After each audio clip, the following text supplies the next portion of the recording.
स्वागत है आपका मधु स्टडी क्लासेस में। आज देखेंगे हम सीटेट ईवीएस के टॉप 20 एमसीक्यूज, जिसमें पहला क्वेश्चन है, भारत का राष्ट्रीय जलीय जीव कौन है?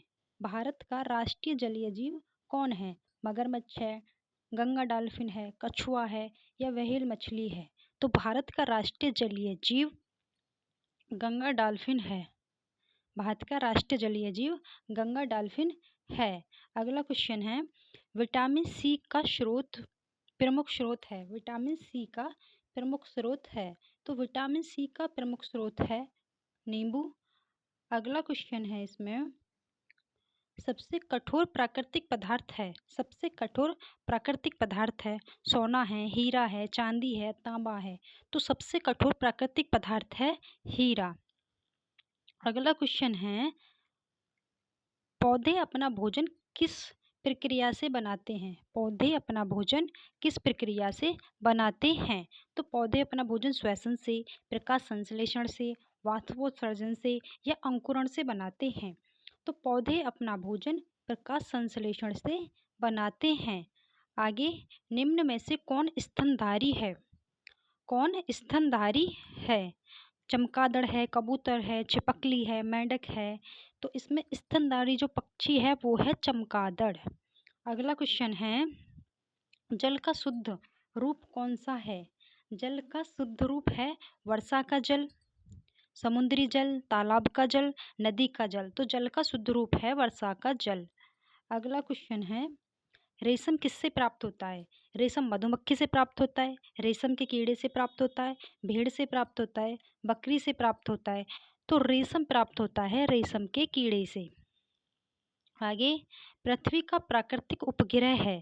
पृथ्वी का प्राकृतिक उपग्रह है सूर्य, चंद्रमा, मंगल, शुक्र। तो पृथ्वी का प्राकृतिक उपग्रह है चंद्रमा। आगे, निम्न में से अक्षय ऊर्जा स्रोत कौन सा है? निम्न में से अक्षय ऊर्जा स्रोत कौन सा है? तो इसमें अक्षय ऊर्जा स्रोत है कोयला है, पेट्रोलियम है, सौर ऊर्जा है या डीजल है। तो इसमें अक्षय ऊर्जा स्रोत है सौर ऊर्जा। अक्षय ऊर्जा स्रोत है सौर ऊर्जा। अगला क्वेश्चन है, पर्यावरण संरक्षण के लिए सबसे उपयुक्त उपाय है। पर्यावरण संरक्षण के लिए सबसे उपयुक्त उपाय है अधिक प्लास्टिक का उपयोग, वृक्षारोपण, अधिक वाहन चलाना, जंगल कटाना। तो इसका जो सही आंसर है वो है वृक्षारोपण। पर्यावरण संरक्षण के लिए सबसे उपयुक्त उपाय है वृक्षारोपण। आगे, ईवीएस का मुख्य उद्देश्य है। ईवीएस का मुख्य उद्देश्य है रटना, समग्र विकास, केवल परीक्षा की तैयारी, केवल विज्ञान। तो जो ईवीएस का मुख्य विकास उद्देश्य है वो है समग्र विकास। आगे है, ईवीएस शिक्षण का सर्वोत्तम तरीका है। ईवीएस शिक्षण का सर्वोत्तम तरीका है।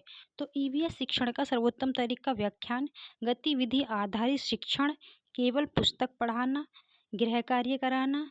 तो ईवीएस शिक्षण का सर्वोत्तम तरीका है गतिविधि आधारित शिक्षण।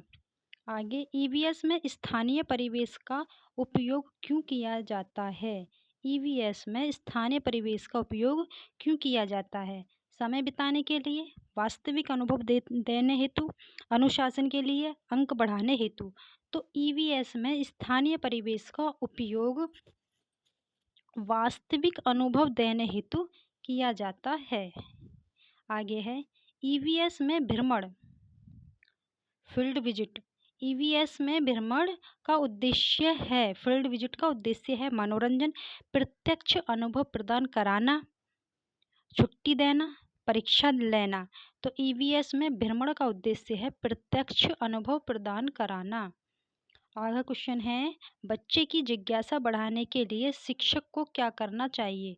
बच्चे की जिज्ञासा को बढ़ाने के लिए शिक्षक को क्या करना चाहिए? डांटना चाहिए, प्रश्न पूछने के लिए प्रोत्साहित करना चाहिए, चुप कराना चाहिए, केवल नोट्स लिखवाना चाहिए।